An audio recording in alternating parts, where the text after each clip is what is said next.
ဒီနေရာကပဲထူးဆန်းနေရလားသူကပဲထူးခြားနေရလားဆိုတာသိရမှဖြစ်မှာမို့ဒီဆိုင်ကဘလို့နေရလဲဆိုတဲ့အဖွဲမူဟာမျက်မှန်ချွတ်ကတူတရုတ်မှန်ကိုပြလိုက်ချိန်မှာအဖွဲမူရဲ့မျက်လုံးတွေပါအဖြူရောင်ပြောင်းသွားပြီးထိန်းချုပ်ခံလိုက်ရသလိုဖြစ်သွားတဲ့နောက်သူလည်းအဲ့လိုမေကုံမျိုးကိုတစ်ထက်ထဲမေးခဲ့ဘူးကြောင်းပြောပြလာပါတယ်တချိန်ကပြိုကျသွားတဲ့အဆောက်အဦတွေအောက်ကနေကြိုးသားယုံထွက်လာတဲ့ဝန်ကြောင်တယောက်အဖေလာပြီလို့သူ့သမီးကိုအားပေးနေပါတယ်အပြင်ခေါ်သွားပေးမယ်ဆိုကဆွဲထုတ်ဖို့ပြင်မိမဲ့ခလေးကသမီးထွက်မရတော့ဘူးထင်တယ်လို့ပြောနေရကြောင်းသမီးပြစ်သူရဲ့ခြေထောက်ပေါ်ပြီးနေတဲ့ကွန်ကရစ်တုံးကြီးကိုတွန်းဖယ်ဖို့ကြိုးစားရင်သမီးငယ်ကိုမကြောက်ဖို့အားပေးနေမိပါတယ်မဖြစ်နိုင်မှန်းသိပေမဲ့သူ့သမီးကြောက်နေမှဆိုလို့အထက်ထက်ကြိုးစားရင်လဲကျသွားတဲ့ဘေးကတကြားလုံးလေးကိုအခွန်ခွာကသူ့ပါသက်ထဲထည့်ပေးလာပါတယ်သူ့ဘာသာလည်းတလုံးဖောက်စားနေတဲ့သမီးငယ်ဟာတကြားလုံးတွေစားလို့မကုန်ခင်အဖေရအောင်ပြန်လာခဲ့မှမို့ခဏဆောက်ရံမှာကအိတ်ချစ်နေပြီဆိုတဲ့ယူကြီးလေးကိုမအိတ်လိုက်နဲ့လို့ထပ်မံတတိပေးပြီးခက်ခဲစွာတိုးထွက်လိုက်ပါတယ်အဲ့ဒီနောက်မောင်မဲတိတ်ဆိတ်နေတဲ့လမ်းကြားထဲမှာလိုက်လံအကူကြီးတောင်းရင်မီးလင်းနေတဲ့နေရာကိုမြင်တာနဲ့ထိုမီးအိမ်ဆိုင်ထဲဝင်သွားပါတယ်သူ့ကိုကူညီပေးပါအောင်လို့ပြောပြီးမဲ့ဘလို့ရောက်လာလဲဆိုတဲ့မိကွန်းတစ်ခုသာမင်းနေတဲ့မျက်မှန်တဲ့အမျိုးသမီးကဧည့်သည်ရောက်လာတာအတော်လေးနောက်ကျနေပြီလို့ဆိုပါ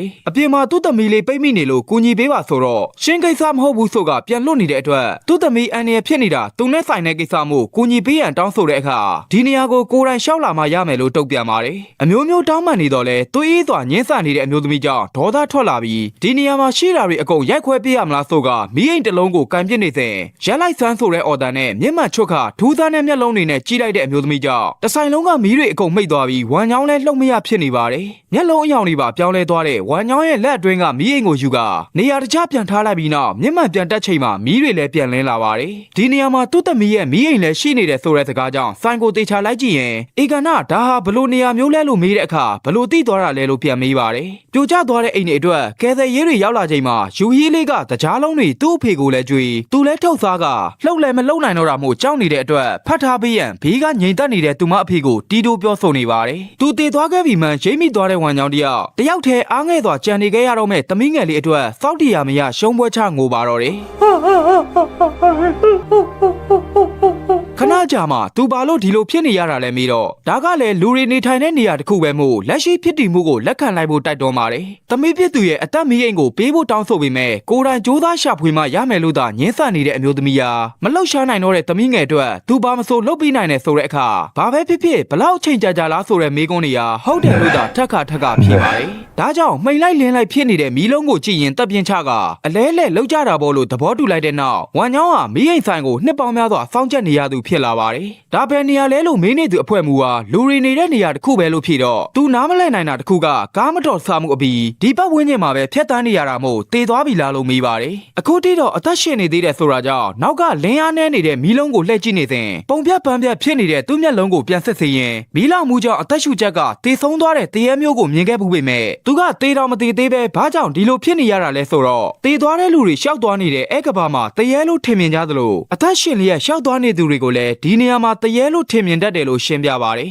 အသက်ရှင်လျက်ဒီနေရာရောက်လာတဲ့အဖွဲမှုအတွက်နားလေရာခက်နေမှာဖြစ်ပေမဲ့ကံမကောင်းစွာနဲ့မတော်တဆမှုတွေဖြစ်ပွားခဲ့ပြီးအဖိုးတန်အသက်ကိုဆုံးရှုံးလိုက်ရသူတွေဟာဒီကဘာဒီနေရာမှာအခုလိုဆက်ရှောက်နေရမှာပဲဆိုတာနဲ့တေဆုံးမှုကိုလက်မခံနိုင်ကြတဲ့လူအချို့ဟာလည်းကောင်းမွန်တဲ့နောက်ဘဝကိုမတွားနိုင်သေးပဲဒီနေရာမှာပိတ်မိနေအောင်မှာပဲလို့ရှင်းပြပါတယ်ခေါင်းမူပြီးစိတ်တူလာပြီးဖြစ်တဲ့အဖွဲမှုဟာဒီနေရာကဘာလဲလို့မေးနေရကိုစကားတွေလွှဲနေရလို့ထပြောတဲ့အတွက်စကားပြောရိုင်းတယ်လို့ဆိုပါတယ်ဒီတော့မှပွန့်ပွန့်လင်းလင်းဆက်ဆံတတ်တဲ့သူ့အကျင့်လို့တောင်းပန်ရင်လက်တွေ့ကြနားမလည်နိုင်တာတွေကိုအလွယ်ဆုံးရှင်းပြဖို့တောင်းဆိုလိုက်တဲ့အခါမှာတမန်လွန်ဘွားလို့ဖြေပါတယ်တယောက်တည်းအချမ်းလွန်ပြီးခွေးအောင်တန်ကြောင့်အိမ်မရဖြစ်နေတဲ့ဂံပြောင်ချင်းဆိုသူဟာဒေါသကြီးအိမ်ရှိထွက်သွားပြီးတွေ့ရင်အသေးပဲဆိုကထွက်ပြေးသွားတဲ့ခွေးနောက်ကိုလိုက်သွားပါတယ်ယူချင်းစရုပ်မှာတော့အားနည်းနေတဲ့သူနာပြုဝန်ထမ်းနေရာအတွက်သူနာပြုအသေးဆက်ဆက်တယောက်သာရောက်လာတဲ့အတွက်အားလုံးကမအီမတာဖြစ်နေကြပါတယ်ဒီတော့အတွေ့အကြုံတော်မရှိသေးတဲ့သူနာပြုအသစ်ကိုရောင်းကြီးကပဲနီးပြဖြစ်တွဲခေါ်ဖို့တာဝန်ပေးခံရတာမို့စေးရုံရဲ့လှုပ်ထုံးလုပ်နည်းတွေနဲ့မကြသေးမီကတုံတမကြီးရောက်လာတဲ့အရေးပေါ်လူနာတွေကိုလိုက်ပြပေးဖို့ခေါ်သွားပါ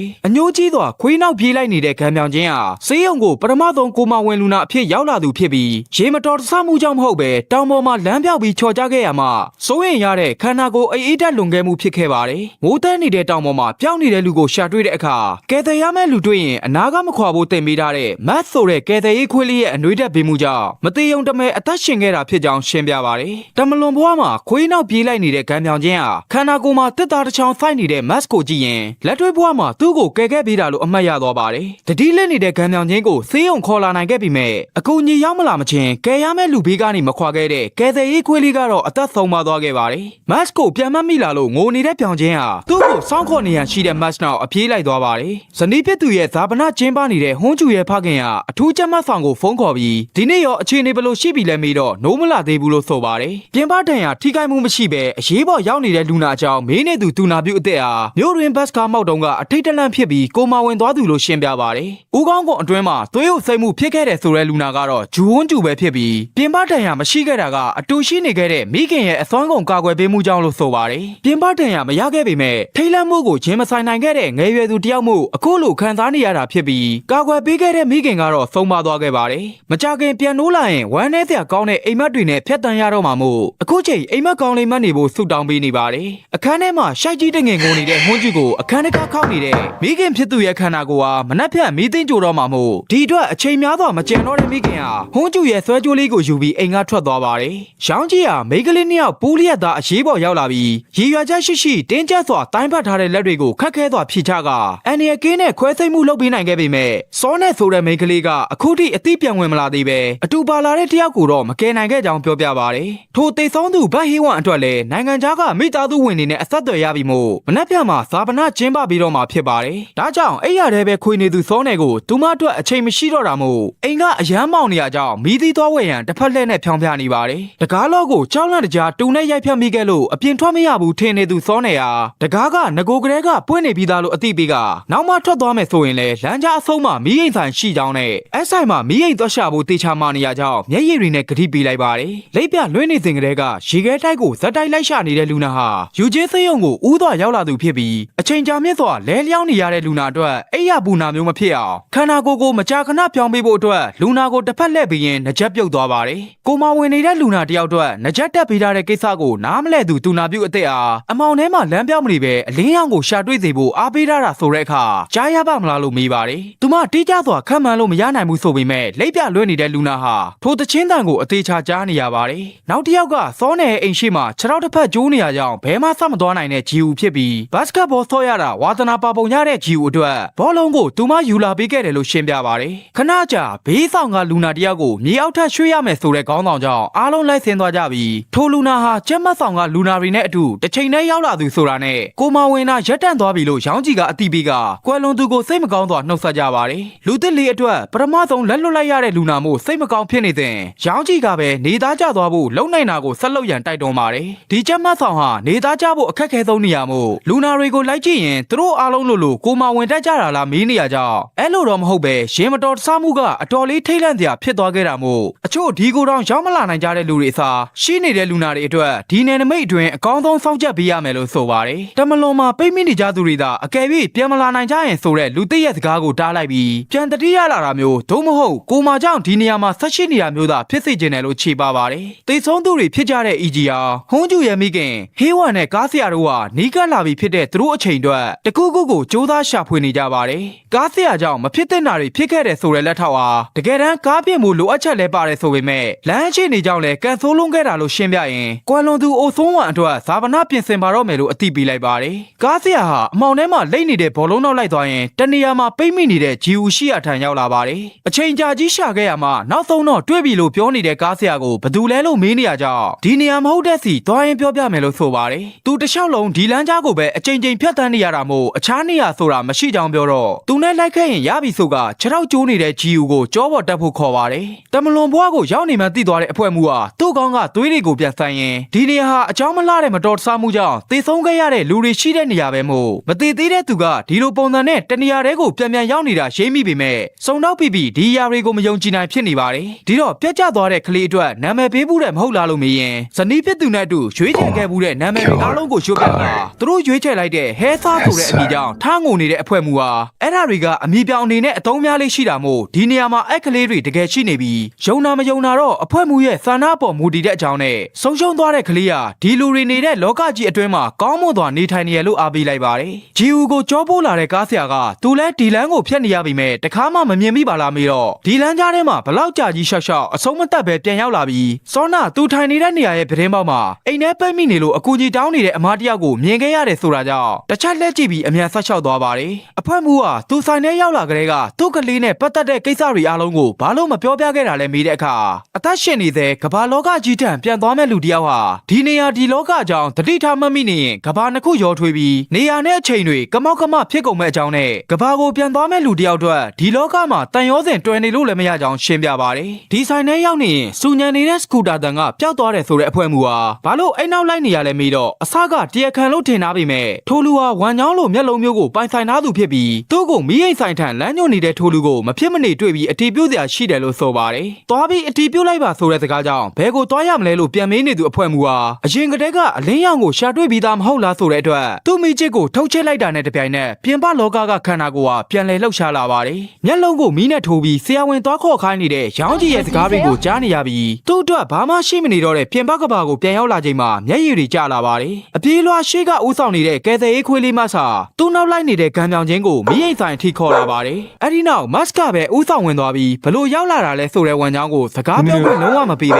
သူခေါ်လာတဲ့လူရဲ့အသက်မီလုံးထန်ထိုးအောင်ပြနေပြီးမို့လက်ပိုက်ပြီးသားထိုင်နေလိုက်ပါတယ်ပြင်ပလောကမှာရောတမလွန်မှာပါကဲတဲ့အေးခွေးပီတာတဲ့မတ်ကြောင့်ဂံပြောင်ချင်းဟာသူ့ကဘာကိုပြန်ဖို့လမ်းသားတွေ့သွားပါတယ်ဂျီအူကိုကြောပိုးနေရင်ပင်မလေးကန်သွားရှောက်လာရတဲ့ကားဆရာဟာသူရှေ့ဆက်ပြီးမလန်းနိုင်တော့လို့မြင်နေရပြီဖြစ်တဲ့မီးအိမ်ဆိုင်ကိုပြကအဲ့ထဲကိုဝင်သွားပြီးမင်းရဲ့ဆန္ဒမင်းရဲ့ကိုယ်ပိုင်လင်းရောင်ကိုတယောက်တည်းရှာဖွေရမယ်လို့နားချပေမဲ့သူအဲ့ဆိုင်ထဲဝင်သွားဖို့တခါမှမတွေ့ဘူးကြောင်းညင်းနေသူဂျီအူဟာဒီအမောင်လန်းကြားကလွတ်အောင်ထိုဆိုင်ထဲကအလင်းရောင်ကိုရှာဖို့တွန်းအားပေးလိုက်ပြီးသူတေချာပေါက်ပြောချင်နေတဲ့တောင်းပန်ပါတယ်ဆိုတဲ့စကားကိုအထက်ထက်ပြောကသူ့အပြစ်တွေကြောင့်ဒီလိုဖြစ်နေရတဲ့ခီးတဲ့တယောက်ကိုမီးအိမ်ဆိုင်ထဲဝင်သွားတဲ့အချိန်ထိစောင့်ကြည့်သွားခဲ့ပါတယ်ခြေတစ်ဖက်ကျိုးလျက်သာတဖြည်းဖြည်းရှောက်ဝင်လာပြီးမင်္ဂလာပါလို့နှုတ်ဆက်နေတဲ့ဂျီအူကိုထပ်တွေ့ကြပြီပဲလို့ပြန်ပြောရင်ဆိုင်ထဲကိုမဝင်မဲ့အမြဲတမ်းကြော်သွားတဲ့ဂျီအူကိုဇက်တိုက်စောင့်ကြည့်နေခဲ့တာလို့ဆိုကမင်းနေကြအတိုင်းဘလို့ရောက်လာလဲလို့မေးခွန်းထုတ်လိုက်ပါတယ်ကြောင်အားနေတဲ့ဂျီအူကိုတခုခုရှာနေတာရှိလားလို့ထပ်မေးတော့မှကားဆရာမှာထားတဲ့အတိုင်းသူနဲ့သက်ဆိုင်တဲ့အလင်းရောင်ကိုလို့တွန်းညင်းသွားဖြီတော့မိန်ဖြော့နေတဲ့မီးအိမ်တစ်ခုကိုအကြီးနဲ့ညွန်ပြလိုက်ပါတယ်ဒါကြောင့်မရဲတရဲတိုးကတ်ခါမီးလုံးကိုစုပ်ကန်လိုက်တဲ့ဂျီအူဟာရှေ့လျှောက်ထပ်မတွေ့ရအောင်လို့နှုတ်ဆက်လိုက်ပါတယ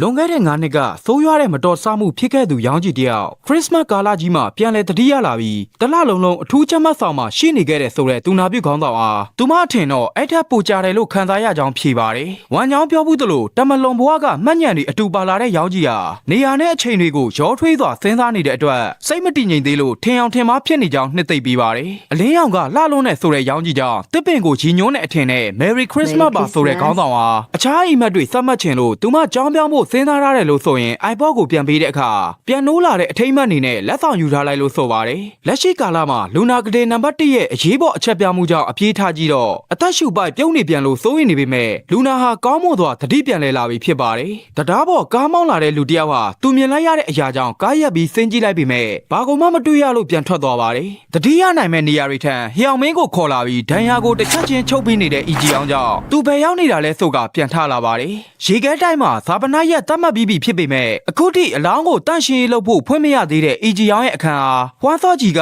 တရားဆောင်ကြည့်ဖို့ဆုံးဖြတ်လိုက်ပြန်ပါတယ်။အလွန်နီးကပ်လာတဲ့အချိန်တွေအတွက်စိတ်လှုပ်ရှားနေတဲ့ရောင်းကြီးဟာလာနေတဲ့ဘတ်ကားကိုအရင်လိုစောင့်မနေတော့ပဲရှေ့တက်တက်ကပိတ်ရက်ခါကားပေါ်ကသူမချစ်သူအနာသွားပြီးအခုထိမမှတ်မိသေးဘူးလားဆိုတာနဲ့သူမကိုချစ်သေးရဲ့လားလို့ငိုယိုမေးနေပါတယ်။အခြားလူတွေမြင်မှာစိုးနေတဲ့ဟျောင်မင်းဟာသူတို့ကိုမမြင်နိုင်တဲ့အကြောင်းအသိပေးလိုက်ပြီးဘယ်အချိန်ထိမေးနေမှလဲဆိုကသူမအချိန်ချင်းချုပ်ပေးထားတဲ့ဘိုက်ကဒဏ်ရာတွေကိုပြရင်မြန်တတိယပါတော့လို့တောင်းဆိုနေပါတယ်။ဒီတော့မှတရားကိုဖျက်ပြီးသူသွားနေကြရောင်းကြီးရဲ့အိမ်မှာလက်တွေကိုကိုင်ကသူဘာလို့မှတ်မိမနေရတာလဲလို့ငိုယိုနေပါတယ်။ရေခဲတိုင်းမှာတော့တတ်မှတ်ချိန်ရောက်နေပြီမို့ဖွင့်မရတဲ့တကားကိုဖျက်ဖို့ထိပြင်ဆင်နေကြပြီးဂျီယောင်းရဲ့နောက်ဆုံးချိန်ကိုရောက်လာပါပြီ။ကိုတို့ဘာဆက်လုပ်ကြမလဲဆိုတဲ့မေးခွန်းကိုမျက်ရည်တွေတောက်ခါသူမမှာတောင်းဆိုစရာရှိတယ်လို့ဆိုပါတယ်။ဘာပဲဖြစ်ဖြစ်လုပ်ပေးရမယ်ဆိုတဲ့ဂရိတောင်းကမီးအိမ်ဆိုင်ကိုသွားပြီးရင်လိုအပ်တာရှိလို့ပါလို့ပြောခိုင်းပြီးအနာကတ်လိုက်တာနဲ့ပိုလင်းလာမယ့်မီးသီးကိုကိုယ်ဆန္ဒလျောက်ရှာရမယ်လို့ပြောပြပါတယ်။ဘာကို လိုမှနားမလဲနိုင်ဖြစ်နေတဲ့ဟျောင်မင်းကိုဘလို့နီးနဲ့ဖြစ်ဖြစ်အလင်းရောင်ကိုရှာဖို့တေချာမာနေပါတယ်ချန်စီယိုကိုကြော်တက်ဖို့ပြင်နေတဲ့ကားဆရာဟာ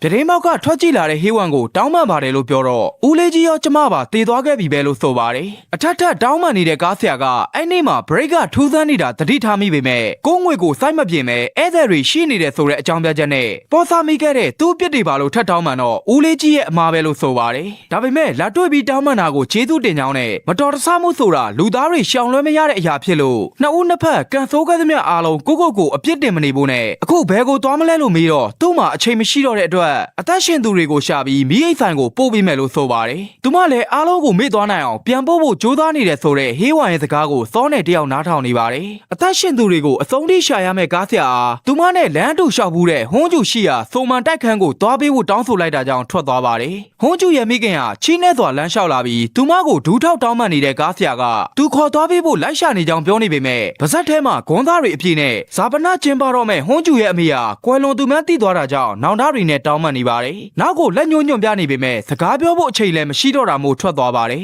ငိုလို့ဝါလို့အခန်းထဲကပြန်ထွက်လာတဲ့ဟွန်းကျူတယောက်သူမအမေကိုရှာမတွေ့တာနဲ့မီးလုံးကွဲတွေကိုပြန်ကောက်နေပါတယ်မီးအိတ်ဆိုင်ကိုအလောကြီးဝင်လာတဲ့ဂျန်ယူဟီဟာဘလို့ဖြစ်ပြီးရောက်လာတာလဲဆိုတဲ့ဝမ်ညောင်းရဲ့စကားတွေကိုသူမမကြားကြောင်ပြတော့ခမည်းကတေးပြီးသားပဲလို့ပြောရင်လက်ထဲရောက်လာတဲ့ဆွဲကြိုးကြောင့်ဟွန်းကျူရဲ့အမေဆိုတာရဲ့ဟွန်းကျူအသက်ရှင်လျက်ရှိနေမှန်းကိုလည်းသိသွားပါတယ်သို့ပေမဲ့စီးကြော်လို့မရတဲ့သူ့အလုပ်ကြောင့်ဆိုင်ကိုကိုယ်တိုင်လာမှရမယ်ဆိုတဲ့အတွက်စကားမပြောနိုင်မရှင်းပြနိုင်တဲ့ယူကြီးဟာသူမခေါ်လာလို့မရကြောင်းတောင်းပန်နေပါတယ်ဒေါသထွက်လာပြီးအိမ်ကိုစောင့်ဆွဲလာတဲ့အတွက်မျက်မှန်ချွတ်ပြလာသူဝမ်ညောင်းကိုအံ့ဩစွာကြည့်ရင်ထိုင်ချလိုက်ပါတယ်ပြီးတော့အတန်မထွက်နိုင်ပဲငိုယိုနေတဲ့ယူကြီးကသူမကိုသူမမိတ်ဆက်နေရန်ပြပြီးမဲ့နားမလဲတာမို့ကောင်တာအောက်ကတကြားလုံးဘူးကိုယူပြကသူမကိုကြွေးခဲ့ဘူးကြောင်းရဲ့သူမကလည်းကြွေးခဲ့ဘူးကြောင်းပြတော့မှမျက်ရည်တွေကျလာတဲ့ဝမ်ညောင်းတယောက်ဂျန်ယူကြီးကအသက်ရှင်ဖို့သူကိုယ်တိုင်အလဲလဲလုပ်ခဲ့ရတဲ့သူ့သမီးအရင်မှန်သိသွားပါတယ်ထိုအချိန်ကမိအိတ်ဆိုင်ပန်ရှင်နဲ့အပေးယူလုပ်ပြီးယူကြီးရဲ့အသက်မိအိတ်ယူလာပေးခဲ့တဲ့ဝမ်ညောင်းတယောက်သူ့သမီးငယ်ကိုအစင်ပြေသွားမှာပါလို့အားပေးရင်အလင်းရောင်ကိုထိစိတ်ကတက်ရှိကဘာကိုပြန်ပို့ပေးနိုင်ခဲ့ပါတယ်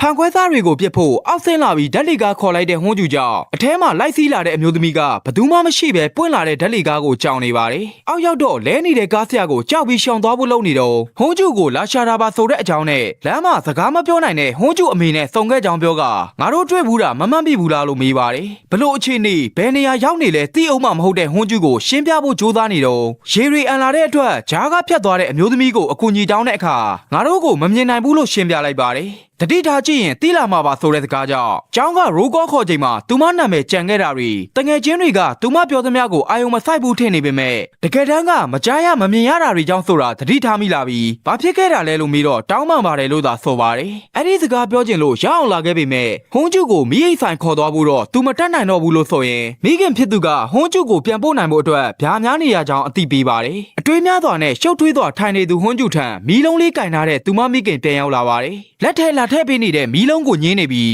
းသူမပြန်ကျင်တာမို့အမေနဲ့ပဲအတူနေလို့မရဘူးလားဆိုတဲ့ဟွန်းကျူကိုဖြင်းညင်းစွာခေါင်းညံပြလိုက်ပြီးစွဲကြိုးနဲ့မီးလုံးကိုလက်ထဲအတင်းထည့်ပေးနေတဲ့မိခင်ဖြစ်သူဟာမပြန်မရစေနဲ့လို့ညင်းနေပါတယ်ဂွန်းစားတွေကြောင့်စကားပြောဖို့ခက်ခဲနေတဲ့ကြားကနေအမေကိုအဖေစောင့်နေရလို့အာတင်ပြောကငိုယိုနေတဲ့သမီးဖြစ်သူကိုမျက်ရည်တွေနဲ့ပွေဖက်ချော့မော်ရင်လက်ထဲကိုမီးလုံးထည့်ပေးလိုက်ပါတယ်စောနဲ့ဟာသူမကိုမီးအိတ်ဆိုင်သွားခိုင်းနေသူဟေးဝမ်ကိုပွေဖက်နှုတ်ဆက်ရင်မငိုဖို့မှာလိုက်ပြီးမဲ့စင်တူတောက်ပနက်လေးကိုစီးကထွက်သွားချိန်မှာအတန်မထွက်အောင်ငိုနေခဲ့ပါတယ်စောနဲ့ဟာသူမချစ်ရဆုံးလူတယောက်ကိုထားခဲ့ရမှာမို့ရှိတ်ကြီးတငင်ငိုနေပြီးနာကျင်လေးကန့်သွားနဲ့မီးအိတ်ဆိုင်ထန်ရှောက်လာပါတယ်ခဏလောက်ဆိုင်ရှိမှရက်လိုက်ပြီးဆုံးဖြတ်ချက်တစ်ခုချကဝင်လာချိန်ဘလို့ရောက်လာတာလဲဆိုတဲ့မိကွန်းကြောင့်ဟေးဝမ်မှာထားတဲ့အတိုင်းအနာကက်လိုက်ရင်ပိုလင်းလာမယ်ဆိုတဲ့မီးလုံးရှိမှရက်ခရှာနေတာရှိလို့လားဆိုတဲ့ဝမ်ချောင်းကိုဓာဘောလို့ဖြေပြီးမီးလုံးကိုကင်လိုက်ပါတယ်ဖျားထွက်လာတဲ့အလင်းရောင်တွေနဲ့အတူပြင်ပလောကမှာတတိပြန်လဲလာတဲ့စောနယ်အတွက်ဆရာဝန်ခေါ်ပေးဖို့မှာနေပါတယ်သို့ပေမဲ့တွက်လက်တဲ့ခြေလမ်းနေနဲ့အိမ်ထဲပြန်ဝင်လာတဲ့စောနယ်တယောက်သူမပြန်လာပြီးအမားလုံးနှုတ်ဆက်လိုက်ပြီးပြင်ပလောကမှာလည်းအပီးတိုင်ခြုံငိမ့်သွားပြီးဖြစ်ပါတယ်ကိုပိုင်အသက်သက်မီးလုံးကိုကင်နေပြီးဖြစ်တဲ့စောနယ်ဟာထပ်မတွေ့ကြဖို့နှုတ်ဆက်လိုက်ပြီးမဲ့ဒီမီးလုံးကွဲသွားရင်ဒီမှာနေခွင့်ရမှာလားဆိုတဲ့မိကွန်းကြောင့်အံ့ဩသွားပြီးမဲ့ဘာပဲဖြစ်ဖြစ်လူတွေနေတဲ့နေရာပဲမဟုတ်လားလို့ပြောပြလိုက်တော့သူမကတော့ချစ်ရသူနဲ့အတူနေရတဲ့နေရာကိုသာသဘောကျတယ်လို့ရေရွရင်လက်ထက်ကမီးလုံးကိုရဲရဲသွားတော့အီဂျီအောင်လို့သုံတွဲဖြစ်ပြီးသူမပြောသလိုတေချာဘောလောက်ရမှာကဆန်ရှိတီလိုက်ဖို့မယ်ဆိုတဲ့ဂျီအောင်ကိုပွေးဖက်လိုက်ချိန်ဘာပဲဖြစ်ဖြစ်မီးအိမ်ကိုရှာဖို့မျက်ရည်တွေနဲ့မှားနေပါတယ်အဲ့ဒီနောက်လေးကန့်သွားငိုယိုပြီးထွက်သွားတဲ့ဟျောင်မင်းဟာဆိုင်ထဲဝင်သွားတဲ့အထိရက်ဆောက်ပေးနေမိပါတယ်ဘလို့ရောက်လာတာလဲဆိုတဲ့စ ဆိုင်ရှင်ရဲ့စကားကိုလိုအပ်တာရှိလို့ပါလို့ဖြစ်ရင်ဆန္ဒမီးအိမ်ကိုရှာရမယ်လို့မှာထားတဲ့ဂျီအောင်ရဲ့စကားအတိုင်းအနာကတ်သွားရင်တောက်ပလာမဲ့မီးလုံးကိုပြာရခတ်စွာလိုက်ရှာနေတာမို့ဘာကုန်မှမထိမကင်မှုတတိပေးကတွေးကြရလက်လန်းနေတဲ့ဟျောင်မင်းကိုခမားရဲ့ဆန္ဒကအဲ့ဒါမဟုတ်ဘူးလို့နားလဲအောင်ပြောလိုက်တော့မှတိတသွားလင်းလန်းနေတဲ့မီးအိမ်ကိုရှာတွေ့သွားပါတယ်ဆိုင်ထဲကအလင်းရောင်ကြောင့်သူမချစ်သူရဲ့နာမည်ကိုအော်ခေါ်ရင်းအပြေးလိုက်သွားခဲ့ပေမဲ့ရန်ခနေတဲ့မီးအိမ်အခွန်သာကြံတော့ပြီးဆိုင်ထဲမှာမရှိတော့ပါဘူးပြင်ပလောကနီးတူတမလွန်မှာပါတယောက်တည်းအထီးကျန်သွားနေရတော့မဲ့အီဂျီအောင်ဟာရှိုက်ကြီးတငယ်ငုံနေပြီးအမောင်ထဲဝင်ရောက်သွားပါတော့တယ်၃လကြာပြီးတဲ့နောက်အမြဲလုံးညတိုင်းဆင်းနေတဲ့ရောင်ကြီးကိုသူနာပြုတ်အစ်စ်ကဘာကြောင့်လဲမေးတော့အဲ့နေရာမှာအမြဲတမ်းညဘက်ပဲလို့ဖြေသွားပါတယ်အဲ့ဒီနောက်တတိယလာပြီးမို့ဆေးရုံကဆင်းတော့မဲ့ဂျီဦးထန်သွားကတနေရာမှာရှောက်သွားနေတယ်လို့အိမ်မက်မက်တယ်ဆိုတဲ့ဂျီဦးဟာသူမယူလာတဲ့မီလီခရော့စတီယန်ဘေးကအမောင်ထဲလမ်းပြောင်းမနေအောင်လို့မှာခဲ့ပါတယ်ဒါကဆေးရုံနှုတ်ဆက်ပွဲဖြစ်လို့ထပ်မတွေ့ကြရအောင်လို့နှုတ်ဆက်လိုက်တဲ့ရောင်ကြီးကြောင့်သူအဲ့စကားကိုကြားဘူးနေသလိုပဲဆိုတာနဲ့အဲ့ဒီဦးလေးကြီးကခတ်တံမုံရပြီမဲ့စိတ်ထားကောင်းတယ်မဟုတ်လားလို့နားမလဲစရာတွေပြောရင်းထွက်သွားပါတယ်။ဂွမ်ရောင်ကြီးဟာကိုမာဝင်နေတဲ့လူနာတွေအတွက်တေပြီးသားလူတွေထံအလင်းရောင်ကိုရှာဖွေဖို့နှီးမျိုးစုံနဲ့အတိပေးကတေချင်းနဲ့ရှင်ချင်းကြားကလူတွေကိုသူမတုံကကြော်ဖြတ်ခဲ့တဲ့အတိုင်းအကြံပေးကယ်တင်နိုင်ခဲ့တာဖြစ်ပါတယ်။မိအိတ်ဆိုင်ပါရှင်ဝမ်ကြောင်းထံမှာတေဆုံးသွားတဲ့ကယ်ဆယ်ရေးခွေးလေးတစ်ကောင်အဖက်တင်ခဲ့ပြီးမတော်တဆမှုနောက်တစ်ခုကြောင့်ဒီနေရာရောက်လာပြန်တဲ့မီးလုံးတွေလာပေးသူဟာဒီမှာနေမဲ့လူတွေလားခဏနဲ့ပြန်သွားမဲ့လူတွေလားဆိုတာကိုတော့သူမသိနိုင်ဘူးလို့ဆိုပါတယ်။ဒီတမလွန်ဘွားမှာကားဆရာကြီးအိုဆုံးဝမ်လည်းတူတာဝင်ဖြစ်တဲ့ဘတ်စကာမောင်းတဲ့အလုပ်ကိုဆက်လုပ်နေသေးဖြစ်ပြီးစာရေးဆရာမစောနိုင်တဲ့ဟေးဝမ်တို့စုံတွဲလည်းအတူတကွအေးချမ်းစွာဖြတ်တန်းနေကြပါတယ်။ပြင်ပလောကထံပြန်ရောက်လာပြီးစိတ်နဲ့ကိုမကတ်သေးတဲ့ဟွန်းကျူကိုသူမဖခင်ကကြောင်းလိုက်ပို့ပြီးရင်အခြေအနေမတည်ငြိမ်သေးတဲ့သမီးဖြစ်သူကိုတငယ်ချင်းတွေနဲ့အချိန်ဖြုံးဝင်ပေးပြီးနောက်ထပ်ဘတ်စကာစီးကွင့်မပေးလို့တော့တာမို့သူလာပြန်ကြုံမယ်လို့မှာပါတယ်။မတော်တဆမှုကြောင့်ကျောင်းကိုနောက်ကျမှပြန်တက်နေရသူဟွန်းကျူထံမှာအဖွဲလိုက် project လုပ်ဖို့အဖော်မရှိတာနဲ့ဆရာမကဘယ်အဖွဲ့တည်းထည့်ရင်ကောင်းမလဲမေးပေမဲ့သူမအဖွဲလိုက် project မလုပ်ချင်မှုညင်းနေရကြောင်းအတန်းပေါ်အားလုံးကစိတ်မပူပဲသူတို့ထံကြွားရန်အသိပေးကြပါတယ်။တို့ပေမဲ့ပြန်လဲတည်ငြိမ်ဖို့လိုအပ်နေတာမို့စေးပေးကမ်းမှာအနားယူခွင့်ပေးရန်တောင်းဆိုကအတန်းထဲကထွက်လာပါတယ်။ကျောင်းပြင်ထွက်လာပြီးလက်သေးနေတဲ့ဟွန်းကျူတယောက်ရေရဲ့အေးအေးတန်ကိုခံစားရပြီးမို့ဒီနေရာကအစ်စ်မှန်ဆိုတာသိပေမဲ့မိခင်နဲ့အတူရှိခဲ့မှုတဲ့တမလွန်ဘွားကိုအားလုံးမှတ်မိနေပြီးထုံမညံတွေပြောင်းမသွားခြင်းလို့စိတ်ကနာမငြိမ်ဖြစ်နေတာကိုတော့ကူးသားမှုမခံယူခဲ့တာဖြစ်ပါတယ်။မိရိတ်ဆိုင်မှာကော်ဖီဖြော်တောက်နေတဲ့ဝမ်ချောင်းထံကျမဝင်လာပြီးအဖေလို့ပြောရင်ဂျန်ယူဟီးဝင်လာပါတယ်။မနက်နေထွက်သည့်အထိဆိုင်ဆောက်ရမယ့်သူ့ကိုလာရောက်နှိမ့်နေပေးနေတဲ့သမီးဖြစ်သူဟာငယ်စဉ်ကလို့သူ့မျက်လုံးထဲမှာတော့ကလေးပဲဆိုကတကြားလုံးခွာကြွေးပါတယ်။ဇာပနာမီးသိမ့်ကြုံပြီးသွားပြီဖြစ်တဲ့လူတစ်ယောက်အနေနဲ့အတိတ်မညံတွေမေ့ဖြောက်ပြီးကောင်းမွန်တဲ့ဘဝမှာပျော်ရွှင်သွားနေထိုင်နေပြီဖြစ်ပါတယ်။နှင်းတွေကြားမှာထွက်ရက်နေသူဟွန်းကျူရဲ့နောက်မှာအနှွေးနဲ့မပါပဲရက်နေတဲ့ကျောင်းသူတစ်ယောက်ရောက်နေပါတယ်။သူမနဲ့စကားပြောပြီးတာကျေးဇူးတင်ကြောင်းပြောနေတဲ့ကျောင်းသူဟာဘယ်တန်းကလည်းမေးတော့သူတို့တစ်ချိန်နဲ့ချိန်လောက်တွေ့ဘူးတယ်လို့ဖြစ်ရင်တမလွန်ဘွားတုံးကကျောင်းကန်းထဲကနေလက်လန်းပြဘူးကြောင်းနဲ့တန်းသင်ခန်းထဲမှာသူမရှိနေမှန်းသိလို့မီးဖွင့်ပေးဘူးကြောင်းပြောပြနေပါတယ်။ဘယ်နေရာရောက်ရောက်တငယ်ချင်းရဲ့လို့မရှိဘူးတဲ့သူမကိုတတိထားမိခဲ့တဲ့ဟွန်းကျူအဲ့ဒီလောကကထွက်သွားချိန်မှာတယောက်တည်းဖြစ်သွားပြန်ပြီမို့ဒီပြင်ပလောကအထိနောက်ကလိုက်လာတာလို့ဆိုရင်သူမမှလည်းညှို့ဝှက်ချက်ရှိလို့တငယ်ချင်းလုံမလားလို့မေးပါတယ်။ဘဲခောက်ဆွဲဆိုင်ထဲဝင်လာတဲ့အဖွဲမှုကခုံတခုံဆွဲယူထိုင်ရင်ဒီနေရာမှာတရက်ရှိတဲ့ကြားလို့ထွက်ခဲ့ဖို့ခေါ်ပါတယ်။ရင်ရင်ကြီးကြီးနဲ့ထွက်ခဲ့ဖို့ထပ်ခေါ်တဲ့အခါဂင်ဆန်းဝန်းဆိုသူကထလာပြီးပြောဘူးတဲ့အတိုင်းထက်ရောက်လာတာပဲလို့ဆိုပါတယ်။အဲ့ဒီနောက်ကော်ဖီတစ်ခွက်တောင်းတော့ခါစေးရုံတက်နေရလို့ဇာပနာကိုမလာနိုင်တာခွင်းလို့ရန်တောင်းပန်လိုက်ပါတယ်။ဂင်ဆန်းဝန်းကိုလိုက်ဖမ်းတင်ကထူးဆန်းတဲ့မျက်လုံးကိုမြင်လိုက်ရတာမို့ကြက်သေးသေးနေတဲ့အဖွဲမှုထံကားတစ်စီးဝင်လာချိန်မှာဂင်ဆန်းဝန်းကဂျောင်းဝင်ခံပေးခဲ့တဲ့အပြင်တမလွန်ဘွားမှလည်းမိရိတ်ဆိုင်ကိုဇက်တိုက်လမ်းညွန်ပေးခဲ့လို့ကျေးဇူးတင်ကြောင်းအသိပေးလိုက်ပါတယ်။ပြီးတော့မင်းရဲ့လောက်ကဘာလဲလို့မေးတော့ဒီနေရာမှာရှိနေလို့မဖြစ်တဲ့သေဆုံးသူတွေကိုအဲ့ဒီတမလွန်လောကထံပို့ပေးရတာလို့ရှင်းပြတဲ့အတွက်မီးလောင်မှုကြောင့်သေခဲ့တဲ့မိန်းကလေးကိုဓာတ်ကြောင့်လိုက်နေမှန်းသိသွားပါတယ်။သေသွားတဲ့အဖိုးကြီးကိစ္စကတော့တယောက်တည်းနေထိုင်ပြီးခြေထောက်မကောင်းတာကြောင့်အပြင်တော်မထွက်နိုင်လို့အစားမစားရတာကြာပြီဖြစ်တဲ့အတွက်နောက်ဆုံးအနေနဲ့ပဲခောက်ဆွဲကျွေးဖို့သွားခဲ့တာဖြစ်ကြောင်းရှင်းပြပါတယ်။ရှုပ်ထွေးလာတဲ့ပြင်ပလောကနဲ့တမလွန်ဘွားအကြောင်းကိုစက်မမေးတော့ဘူးဆိုတဲ့အဖွဲ့မှုကမင်းပါလို့ဒီမှာရှိနေရလဲမေးတော့ခဏဝင်လာတာဖြစ်ပြီးလူတွေနေတဲ့နေရာနဲ့မသက်ဆိုင်တော့လို့နောက်မလာတော့ဘူးဆိုကမတော်တဆဖြစ်ခဲ့တဲ့ညကအဲ့ဒီမိန်းမကိုမြင်နေရတဲ့ခမားမျက်လုံးတွေကထူးဆန်းတယ်လို့ဆိုရင်မတော်တဆဖြစ်ထားလို့ဒီကထွက်သွားရတော့မဲ့သူ့နေရာလွတ်နေရလို့ပြောပါတယ်ဒီတော့သူအလုံးမလုံးနိုင်တော့တဲ့နေရာအတွက်မျက်မှန်ကိုယူလိုက်ဖို့နဲ့မကြခင်ဖြည့်ရှင်းစရာတွေအများကြီးပေါ်လာလိမ့်မယ်ဆိုတာကြောင့်လက်စားတက်ရမှာပေါ့ဆိုကမျက်မှန်တက်ပြီးထွက်သွားပါတယ်စေးရုံညတိုင်းအတွက်ရောက်လာသူရောင်းကြီးတယောက်ပစ္စည်းလေးတစ်ခုကိုကောက်နေစဉ်လူတယောက်ကအဲ့ဒါသူ့ပစ္စည်းပါလို့လာတောင်းပါတယ်ပြီးတော့မင်းကဟိုတူနာပြုတ်ပဲလို့ရေရွရင်ငါဘလောက်တောင်လိုက်ရှာနေရလဲသိလားလို့မေးကငါနာကျင်နေခဲ့တုန်းကဘာလို့ကြောခိုင်းခဲ့တာလဲလို့မေးပါတယ်ထိုလူဟာမတော်တဆမှုညမှာမြေတဲ့ကားမောင်းသူဖြစ်ပြီးရင်ဘတ်တွေအောက်လို့အကူကြီးတောင်းခဲ့ပေမဲ့ဟိုဘက်မှာကိုသားမှုခံမှုညွှန်လိုက်တဲ့ရောင်းကြီးကြောင့်သူသေဆုံးခဲ့ရတာလို့ပြောရင်တိုက်ခိုက်ပါတော့တယ်ဓာတ်လက်ကားစီပြေးနေရင်ဂျောင်းပိတ်မိနေတော့ အထက်ကထွက်လာတဲ့အဖွဲမှုကမတွေးတာကြပြီးသူနာပြုတ်ကွာလို့နှုတ်ဆက်ခါအလုံများနေရကြောင်းမြန်မြန်လက်စားတတ်မယ်လို့ပြောရင်မျက်မှန်ချွတ်ပြလိုက်ပါတယ်အထူးကျမတ်ဆောင်ရဲ့ယောဂတဲ့20ရာခိုင်နှုန်းလောက်ကဂေအောင်ချောက်ချားတွေခံစားတတ်တဲ့အထဲမှာကျိုးပြတ်နေတဲ့ဂေမြောင်မဲလဲအပါဝင်ဖြစ်ပါတယ်။မူမမှန်ဖြစ်နေတဲ့သူ့အနေနဲ့အသေးစိတ်ကပေါ်လိုက်ပြောက်လိုက်နဲ့နေဘက်ကြီးစိတ်ထဲမှာညကိုရောက်နေသလိုတွဲပူးမန်းအောင်မသိတဲ့ကောင်မလေးကတေးပြီးဆိုပေမဲ့သူဘာကိုမှမတ်မိမနေဘူးလို့ဆိုပါတယ်။ခန္ဓာကိုယ်ကဒုက္ခိတဖြစ်နေတဲ့အပြင်စိတ်ကပါပုံမှန်မခံစားရတဲ့သူကိုအားလုံးကဂေအောင်ချောက်ချားဖြစ်နေတဲ့ဆိုတဲ့စကားတစ်ထက်တည်းပဲပြောနေတယ်ဆိုတာကြောင့်ပြင်ပလှုပ်ဆောင်မှုတွေကိုဖယ်ထုတ်နိုင်ဖို့အနီးပတ်ဝန်းကျင်ကပစ္စည်းတွေကိုရှင်းထုတ်ပြီးကိုယ့်အတွက်အရေးပါတာတွေကိုပဲအနားမှထားရင်တတ်တာလာလိမ့်မယ်လို့ညွှန်ပေးလိုက်ပါတယ်။အဲ့ဒီသွန်းလို့တင်တာကိုသွန်းရမယ်ဆိုတဲ့စကားကြောင့်တရားပေါ်ပြန်ရောက်လာတဲ့ဟျောင်မင်းကအခင်းပြစ်နေရမှာခြောက်ချသွားရက်လိုက်ပြီး EG ရောင်းနဲ့ပို့ထားတဲ့ conversation တွေကိုဖတ်ခါသွန်းလို့တင်တာကိုသုံးဖို့ဆုံးဖြတ်လိုက်ပြီးဖုန်းကိုလွှင့်ပစ်လိုက်ပါတော့တယ်။လုံငန်းတော်3လကသူမအတွက်အဆုံးသတ်သွားပြီလားဆိုတဲ့ EG ရောင်းရဲ့အမေဟာဘယ်နေရာကိုပဲရောက်ရောက်ရှေ့ဆက်လျှောက်ရမှာမို့ကောင်းသွားမှာပါဆိုတဲ့အခါသူမအဲ့ဒီနေရာကိုရောက်ခဲ့ပြီးပြီဖြစ်ပေမဲ့ချစ်ရသူကိုနှုတ်ဆက်ဖို့သူမကိုလုံးဝမမိမနေတဲ့ချစ်သူကတကယ်မချစ်ခဲ့လို့များလားလို့မေးပါတယ်။လူတယောက်ပေါ်တွယ်ကကြံရနိုင်တဲ့ခံစားချက်ကိုစွန့်လွတ်ခိုင်းတော့သူမစိတ်ပြတ်ဝမ်းနည်းမှုကိုခံစားရပေမဲ့လွမ်းလဲလွမ်းမိနေတဲ့ဆိုတဲ့ EG ရောင်းရဲ့လက်တွေဟာပုံမှန်မဟုတ်တာမြင်လိုက်ရပါတယ်။အကယ်၍ချစ်ရသူကသာသူမကိုပြန်မှတ်မိလာပြီးလှမ်းခေါ်ရင်ကောင်းမှာပဲလို့လည်းတွေးနေခဲ့ပါတယ်။လုံဖို့ကံဘက်တွေရဲ့ကြိုးတော်ပွဲထံကပြန်လာသူဟျောင်မဲတယောက်အခန်းထဲဝင်ကန်ပြီးလောနံပါတ်မားနေလို့ပြန်ကြည့်ဖို့ပြင်နေစဉ်စန်စာမီးတွေကမိတ်သွားပြီးမို့လက်နဲ့ဝှေ့ရန်ကြည့်လိုက်ပါတယ်။ထိုပြုတ်မှုကသူမကိုပြန်မှတ်မိပြီးလှမ်းခေါ်ရင်ကောင်းမှာပဲဆိုတဲ့ EG ရောင်းအတွက်သူမကိုနှုတ်ဆက်ဘူးတဲ့ပုံရိပ်မှုချစ်ရသူရဲ့ရှေ့တက်တဲ့ကိုချက်ချင်းရောက်လာပါ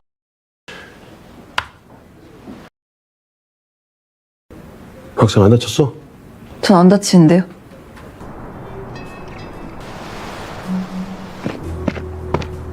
왜요? 귀신 얘기 뭐야? 그 죽은 사람들은요, 뭐? 그래서 나는 봐요, 이렇게.